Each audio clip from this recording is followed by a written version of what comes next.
कैसन दुनियाई बनवला ए जगत के गुरु, समझ में आवत नइखे।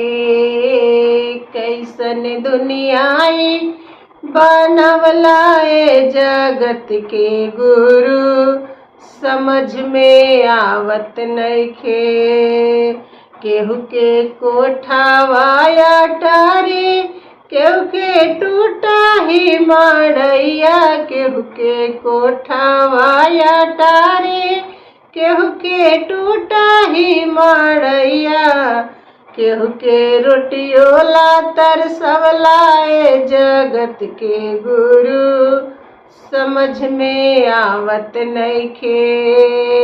केहू के रोटियोला तरसवला ए जगत के गुरु, समझ में आवत नइखे।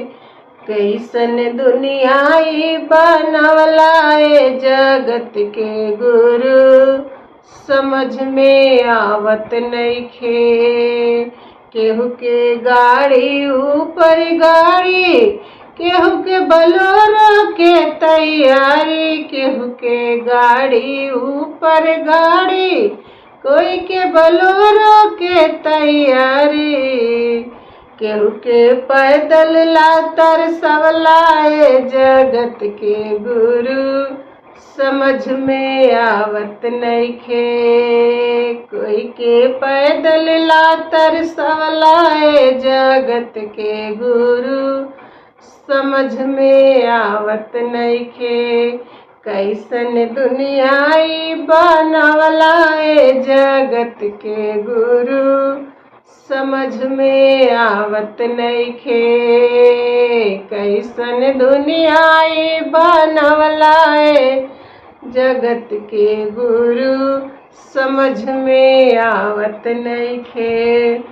केहू के बेटा ऊपर बेटा, कोई के पोता के तैयारी। केहू के बेटा ऊपर बेटा, कोई के पोता के तैयारी।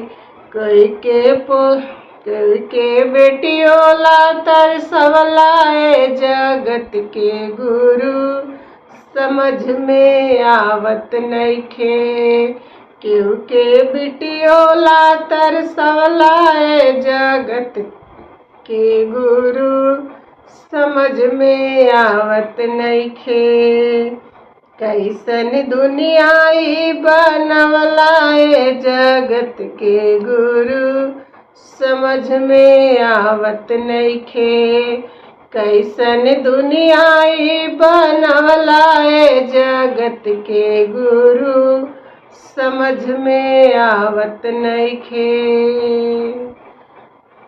तो प्रेम से बोली शिव गुरु महाराज की जय हो। तो देखी जय गुरु बहना, भोलेनाथ के आगे किसी का चले वाला ना बा। जौन उनकर महिमा रही वह करिए। कोई के गाड़ी घोड़ा, कोई के पैदल ला तरसावना। केहू के बेटा बेटी सब कुछ देना, केहू के कानी बेटियों ना देना। कोई के महल अटारी सब कुछ दिए, केहू के टूटई झोपड़ियों ला तरसावे ना। उनकर महिमा है परम्पार बा। प्रेम से बोलिए शिव गुरु महाराज की जय हो।